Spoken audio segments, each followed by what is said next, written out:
attire, une ville qui fascine, mais surtout une ville ouverte sur le monde. C'est aujourd'hui avec le 4e B du groupe scolaire Jacques Majorel de Marrakech que nous allons vous faire voyager au pays des bus rouges, Londres. Nous allons commencer avec un bref micro-trottoir au sujet de l'image que se font les élèves de Londres, avant de parler de l'histoire et du rayonnement culturel, économique et touristique de la ville anglaise. Ensuite, nous parlerons du gigantesque Eurotunnel pour juste après vous présenter le lieu de tournage du légendaire 007. Pour finir, testez vos connaissances en foot avec un quiz sur les équipes londoniennes avant de clôturer l'émission sur le grand musicien londonien David Bowie en écoutant quelques extraits de sa musique. Londres brûle de tous, mais quelle image font donc les élèves de cette capitale? Nous retournons tout de suite à Hamza, Yasser et Mamoun pour un micro-trottoir révélateur. Merci Hamza pour cet accueil. On a été à la rencontre d'élèves du collège Jacques Majorel pour connaître quelles images ils se font de Londres. Ils nous ont donné leur avis sur la capitale du Royaume-Uni. Nous avons commencé avec Mehdi. Bonjour à toutes et à tous, aujourd'hui nous nous retrouvons pour un nouveau micro-trottoir qui va parler de Londres. Nous allons poser plusieurs questions à des élèves du collège Jacques Majorel. Que pensez-vous de Londres? Nous allons commencer avec un élève de 4e B, Mehdi Zalan. Donc Mehdi, que pensez-vous de Londres? Pour moi, Londres est une ville attractive. Mehdi pense que Londres est une ville très attractive et il pense aussi à ses clichés, comme les bus rouges et les cabines téléphoniques. Puis, nous avons interrogé Rally, un élève de 5e. Aujourd'hui, nous allons interroger Rally, c'est un 5e A. Alors Rally, que pensez-vous de Londres?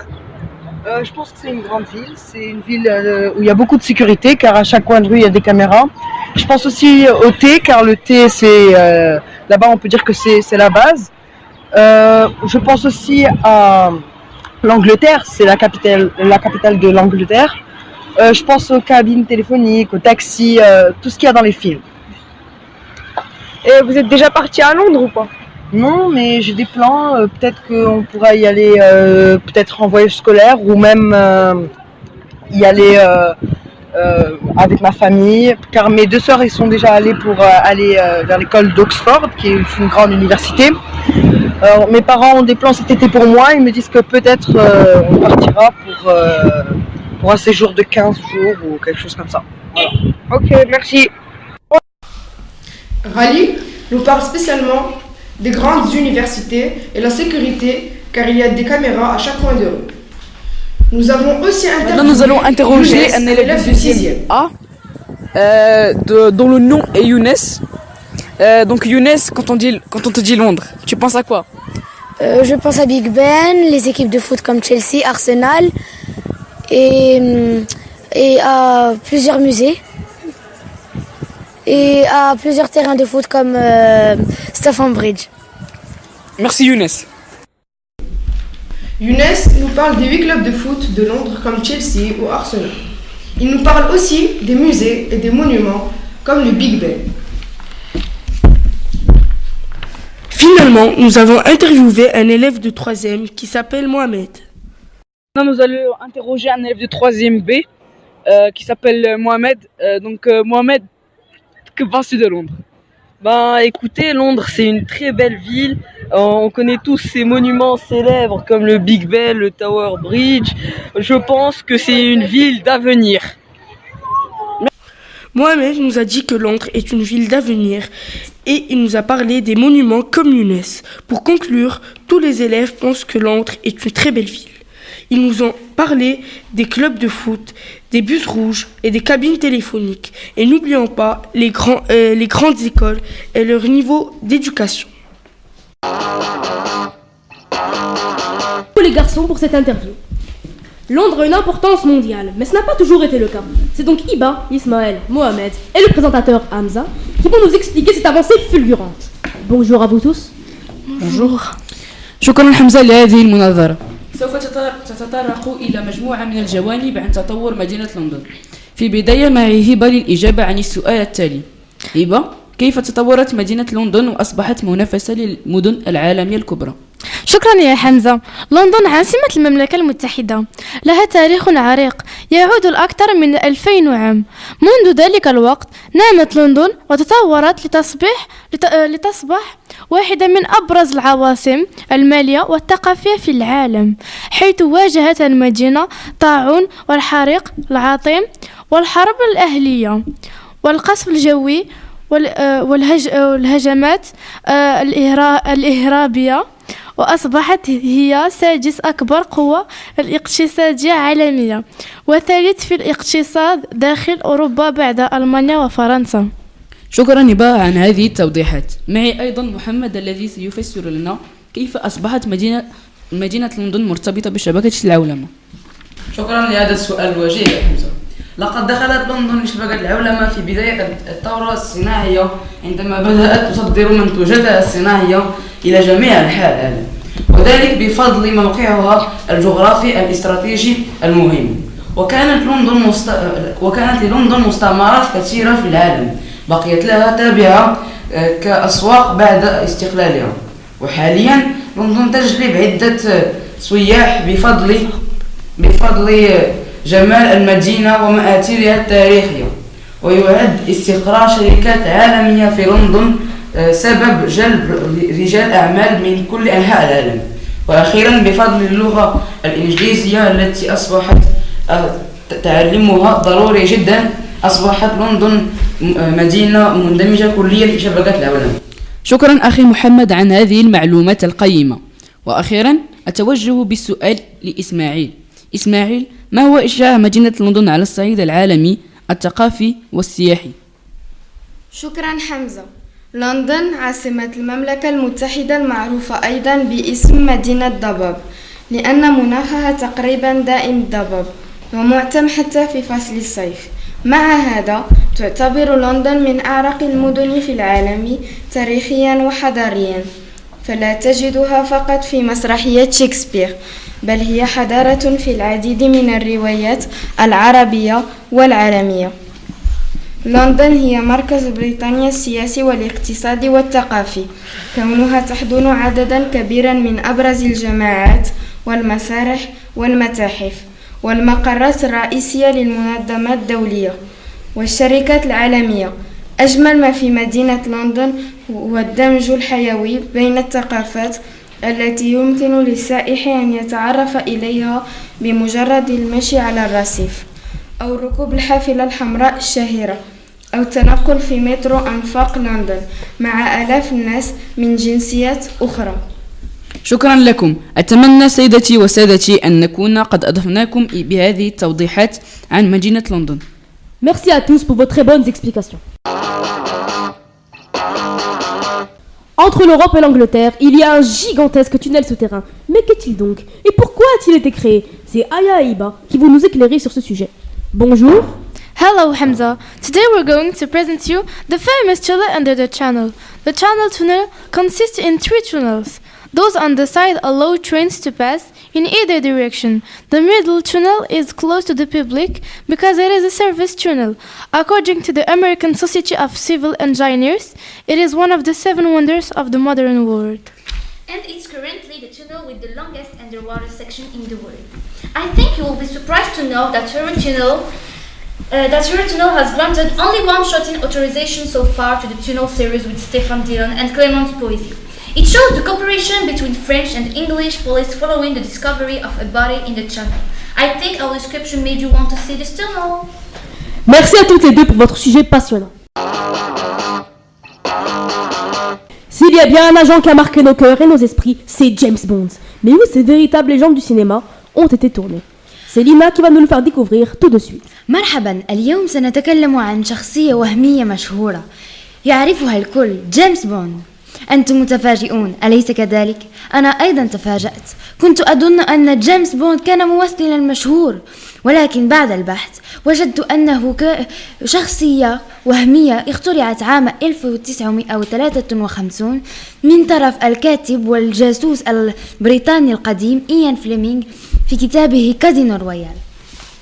كل أفلام جيمس بوند صورت في أماكن مشهورة وذات مناظر رائعة، ولأننا نتكلم عن جيمس بوند في لندن سأقدم لكم الأماكن التي صور فيها لقطات من أفلامه في لندن. أولا فيرجين أكتيف ريفرسايد كلوب في كاناري وارف. ثانيا ترينيتي سكوير. ثالثا كوجي جيمسيس. وأخيرا The National Gallery ترافالغار سكوير. هذا يفتح الكثير من الأبواب للندن في العالم من جهة السياحة ومن خلال ومجالات أخرى خاصة السينما. Merci à toi Lina pour nous en avoir appris un peu plus sur notre agent préféré.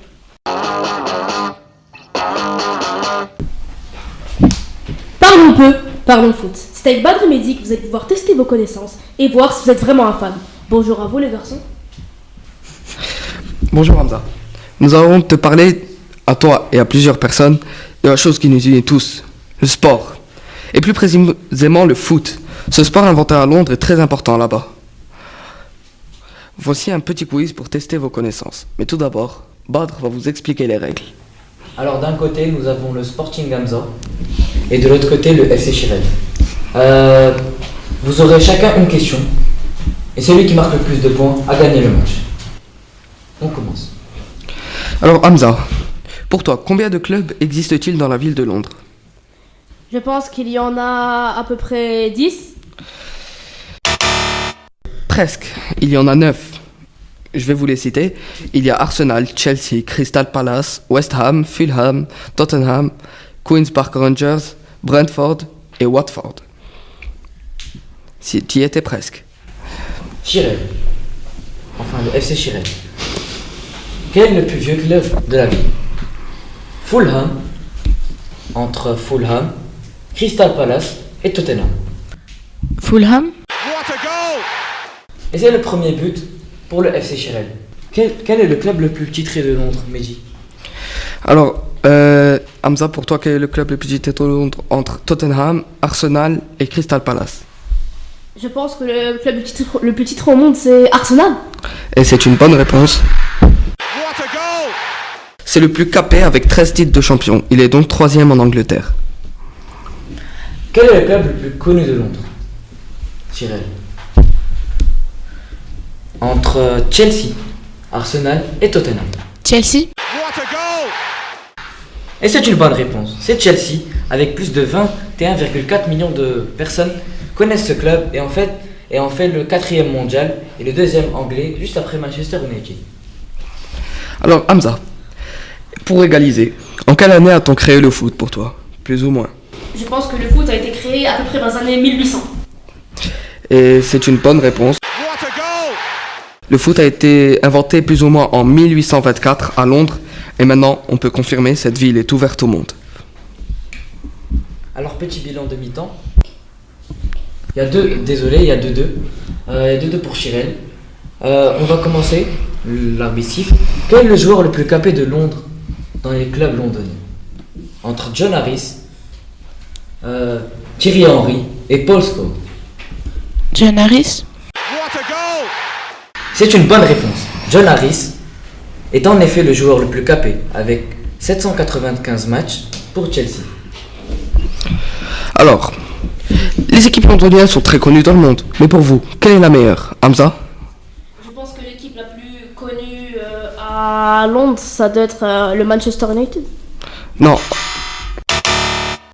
Manchester United n'est même pas une équipe londonienne. Alors la meilleure équipe anglaise et londonienne dans le monde, c'est Tottenham.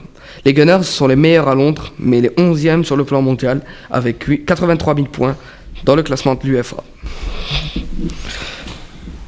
Pourquoi on pose toujours les questions qu'à Shirel et Hamza? Pourquoi on ne te les pose pas toi, Mehdi? Okay. Mehdi, qu'est-ce qui fait que le foot connecte Londres au monde? Le foot est devenu l'un des plus grands sports et se développe à toute vitesse. Et maintenant, ça devient une des principales raisons pour laquelle Londres est aussi touristique, ce qui en fait parmi les villes les plus touristiques d'Europe. C'est une bonne réponse, j'ai rien à dire. Merci. Merci à vous pour votre quiz vraiment sympathique. Quand on parle de musique, on parle de David Bowie. Et c'est tout de suite que Shirel va nous en dire plus sur ce magnifique musicien. Bonjour Shirel. Hello, today I'm going to speak to you about David Bowie, an English legend of the rock music. He was born in January 8, 1947 in Brixton in London and died on January 10th, 2016 in Manhattan. The whole world cried a lot when he died, but nobody will forget the man and the incredible artist that he was. Fascinated by art and fashion, he spread the field of his radiance to the world of the culture. He made a lot of publicity agreements with big lines of cosmetics like Makeup Forever, clothes such as Paul Smith, or even restaurants as the Ginza Cafe in Tokyo. David Bowie used his image to get involved in all the fields. It's thanks to that and his music that Bowie left his mark in the world forever. I leave you then with an extract of two Bowie's musics, which I personally like very much. The first one is called Heroes.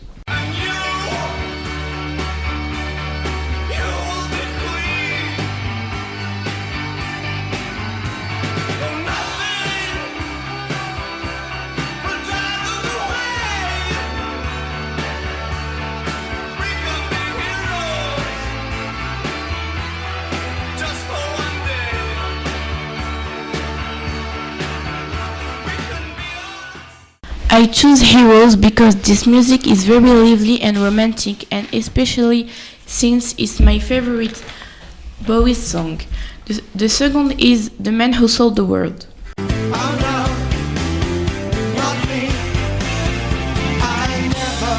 Lost control. Your vice to vice with the man who sold the world. I prefer The Man Who Sold the World as the title is connected with the problematic. Bowie sold the world well, and that's what caught my eyes when I saw the title. And since I already love this song, I thought it was perfect to end beautifully. These songs show what a great man he was until the end. Merci Chirel pour ta présentation de ce musicien. Merci à toutes et à tous de nous avoir écoutés, en espérant que cette émission vous ait plu. Je tiens tout d'abord à remercier Joël et Ziad, nos techniciens, qui se sont occupés de cette émission, et également nos professeurs Madame Maz, Madame Elouzi, Madame Sharki et Madame Akiraz, qui ont rendu cette émission possible. Malheureusement, il est temps de nous quitter sur tapis musical. Merci à tous et j'espère à bientôt. Merci à toi Hamza pour nous avoir représentés dans cette web radio.